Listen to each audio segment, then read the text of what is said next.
அறிவு, திறமை, அனுபவம் இதெல்லாம் இருந்தும் நீங்கள் ஒரு ஆவரேஜ் வாழ்க்கை தான் வாழ்கிறீங்களா? பேரு, பணம், புகழ் இதெல்லாம் சம்பாதிக்கணும்னு ஆசைப்படுறீங்களா? அப்போ ஒரே ஒரு சீக்ரெட், அதுவும் இயற்கையிலேருந்து இயற்கை சொல்லிக் கொடுக்குற பாடத்தை உங்களுக்கு நான் இன்றைக்கி சொல்லிக் கொடுக்குறேன்.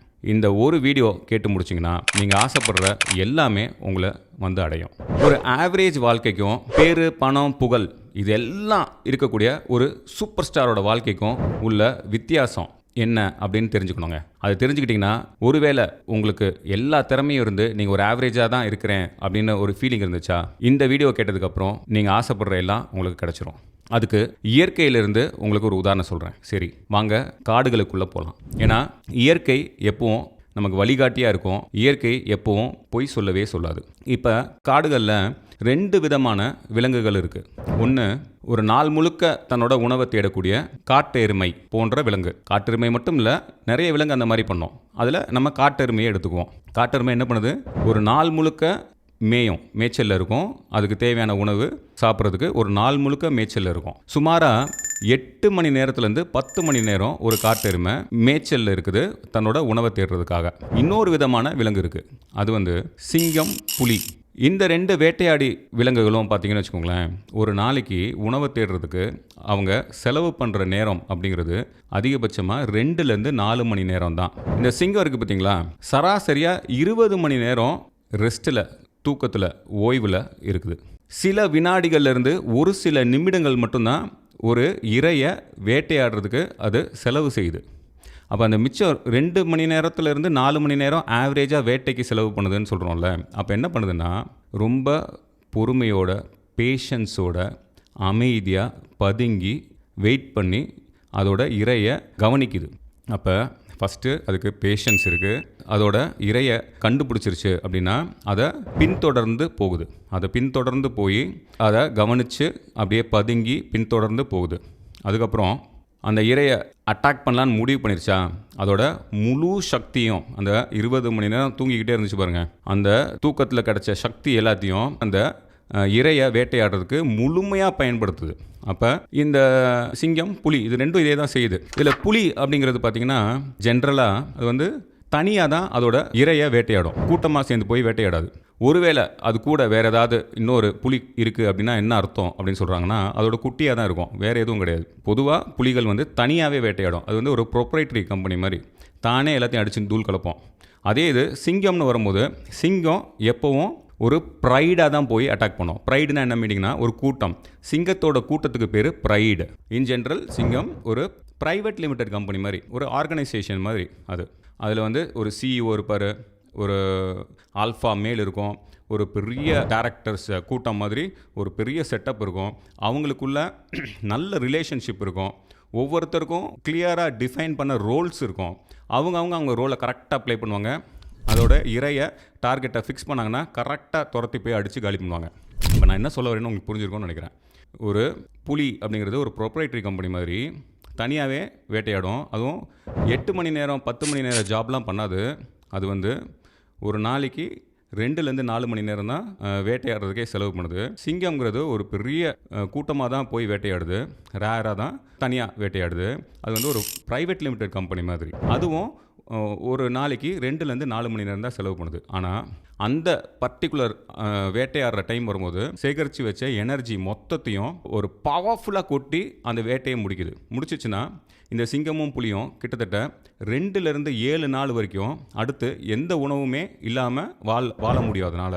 ஏன்னா ஒரு கில் பண்ணாலும் அது பெரிய கில்லாக பண்ணிடுச்சுன்னா 5லேருந்து 7 நாள் அதுக்கு உணவு தேவையில்லை. சின்ன கீல் பண்ணுச்சுன்னா அதுக்கு வந்து மேபி ஒரு 2 நாளுக்கு அப்புறம் திரும்ப உணவு தேவைப்படும். ஆனால் இப்போ அப்படியே அந்த காட்டு எருமை சொன்னேன் பார்த்துங்க, அது என்ன பண்ணுதுன்னா ஈஸியாக எளிமையாக கிடைக்கக்கூடிய புல்லுகளை மேயுது. ஆனால் அதுக்கு ஒரு நாளைக்கு தேவையான எனர்ஜி மொத்தமும் அதுக்கு வந்து அந்த புல்லை மேயறதா இருந்துச்சுன்னா 8 மணி நேரத்துலேருந்து ஆவரேஜாக 10 மணி நேரம் அந்த புல் மேயறதுக்கே அதோட வாழ்க்கையை ஃபுல்லாக செலவு பண்ணுது. இது வந்து ஒரு உதாரணத்துக்கு ஒரு 8 hours ஜாப் பண்ணுற ஒருத்தர் மாதிரி. இதில் முக்கியமாக நீங்கள் தெரிஞ்சுக்க வேண்டியது என்னென்னா, நம்ம காட்டெருமையை சொல்கிறோமே, அந்த ஜாப் வந்து 8 மணி நேரம் ஒரு நாளைக்கு வேலை பார்க்குற ஜாப் வந்து கேவலமான ஜாப்னு நான் சொல்லலை, நீங்களும் அப்படி புரிஞ்சுக்கவே கூடாது. நல்ல ஜாப் தான். அது வந்து உயிரோடு இருக்குது, ஒரு உயிராக வாழுது. அது வந்து 8 மணி நேரம் தன்னோட உணவை தேடுறதுக்கு செலவு பண்ணால் கூட அது ஒரு உயிராய் வாழுது. அதை மறந்துடாதீங்க. அது சிங்கத்துக்கு கிடைக்கக்கூடிய காடுகளில் மட்டும் இல்லை, நகரத்துலையும் மனிதர்கள் மத்தியிலையும் சிங்கத்துக்கு இருக்கக்கூடிய இல்லை ஒரு புலிக்கு இருக்கக்கூடிய பேரு பணம் புகழ் அப்படி சொல்லுவோம்ல, அந்த மாதிரி எல்லாமே ஒரு சிங்கம் அப்படின்னு சொன்னாலே ஒரு பிரமிப்பு. அது வந்து காட்டுக்கே ராஜான்னு நம்ம சொல்கிறோம். அந்த பேர் இந்த காட்டு எருமைக்கு கிடைக்காது. ஆனாலும் காட்டெருமை ஒரு உயிராவது வாழுது. எப்படி வாழுதுன்னா, அது உழைக்குது, 8 மணி நேரம் செலவு பண்ணி அந்த புல்லை மேய்ஞ்சி உயிரோடு இருக்குது. அதனால் அது வந்து ஒரு உயிராவது வாழுது, அதோட குடும்பத்தையும் காப்பாற்றுது. ஸோ 8 to 10 மணி நேரம் நீங்கள் வேலை பார்க்குறீங்க, ஏதோ ஒரு கம்பெனியில் வேலை பார்க்குறீங்க, திறமை இருக்குது, ஆனால் என்னால் வந்து பெரிய ஆளாக முடியல, ஒரு சூப்பர் ஸ்டார் ஆக முடியலன்னா அதனால் எந்த தப்பும் கிடையாது.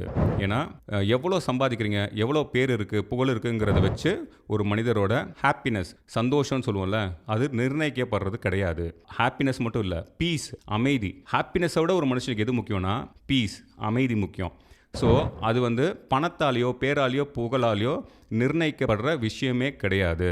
ஆனால் எனக்கு எல்லா திறமையும் இருக்குது, எனக்குள்ள எல்லா சக்தியும் இருக்குது, நான் இப்போ வேட்டைக்கு தயார், நான் வந்து ஒரு சூப்பர் ஸ்டாராக தான் மாறப்போகிறேன் நீங்கள் முடிவு பண்ணிங்கன்னா, இந்த சிங்கம் புலி மாதிரி சின்ன சின்ன வேட்டைகளுக்கு சின்ன சின்ன எனர்ஜி சோர்ஸை தேடாதீங்க.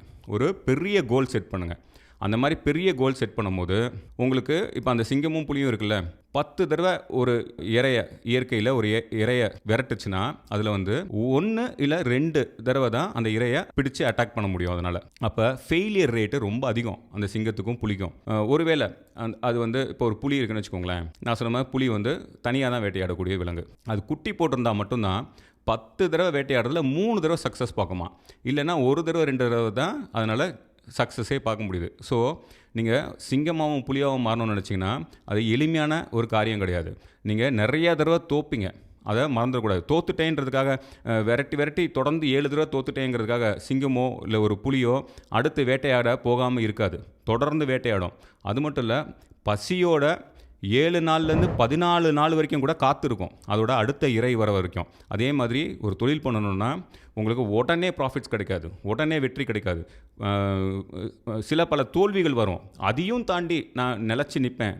நீங்கள் ஆரம்பத்தில் சொன்னீங்கள்ல, எனக்கு வந்து அனுபவம் இருக்குது, திறமை இருக்குது, அறிவு இருக்குது, நான் வந்து பணக்காரனாக ஆகணும் அப்படின்னு நான் நினைக்கிறேன் அப்படின்னு நீங்கள் சொல்லியிருக்கீங்க.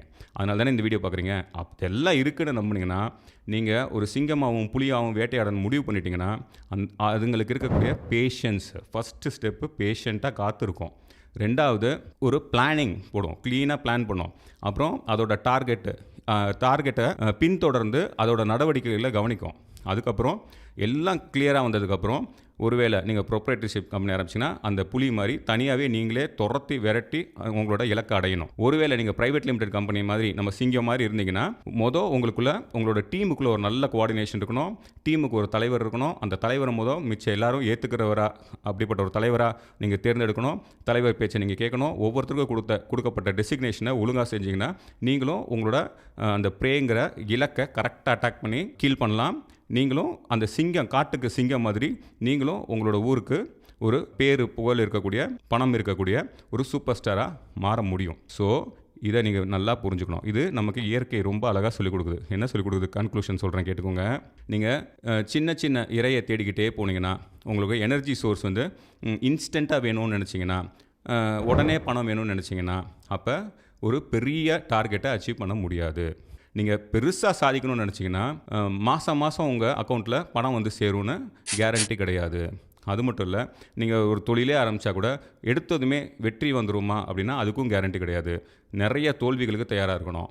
அப்புறம் உங்களோட எனர்ஜி இருக்குது பார்த்தீங்களா, அந்த எனர்ஜியை மொத்தமாக குவிச்சு கரெக்டான நேரத்தில் கரெக்டான சந்தர்ப்பத்தில் புலி மாதிரி தனியாவோ இல்லைனா ஒரு டீம்லேயோ அந்த எனர்ஜி, உங்களோட கூட்டு எனர்ஜியை மொத்தமாக செலுத்துனீங்கன்னா அது எவ்வளோ பெரிய டார்கெட்டாக இருந்தாலும் என்றைக்காவது ஒரு நாள் நீங்கள் அச்சீவ் பண்ணுவீங்க. அப்படி தான் இந்த புலியும் சிங்கமும் நமக்கு கற்றுக் கொடுக்குது. காட்டுக்கு அவங்க ராஜா மாதிரி நாட்டுக்கு நீங்கள் ராஜாவாகணும்னு ஆசைப்பட்டீங்கன்னா, அந்த திறமை இருக்குன்னு நம்பினீங்கன்னா கண்டிப்பாக உங்களால் முடியும். ஆனால் இந்த புலி மாதிரியும் சிங்கம் மாதிரியும் நீங்களும் பொறுமையோடு இருந்து உங்களோட டைம் வரும்போது கரெக்டான, நான் சொன்ன மாதிரி முழுமையான எனர்ஜியை செலுத்தி உங்களோட அந்த உங்களோட டார்கெட்டை அச்சீவ் பண்ணுவீங்க. அச்சீவ் பண்ணுங்கள். இந்த வீடியோ உங்களுக்கு ரொம்ப பிடிச்சிருக்கோன்னு நான் நம்புகிறேன். நன்றி.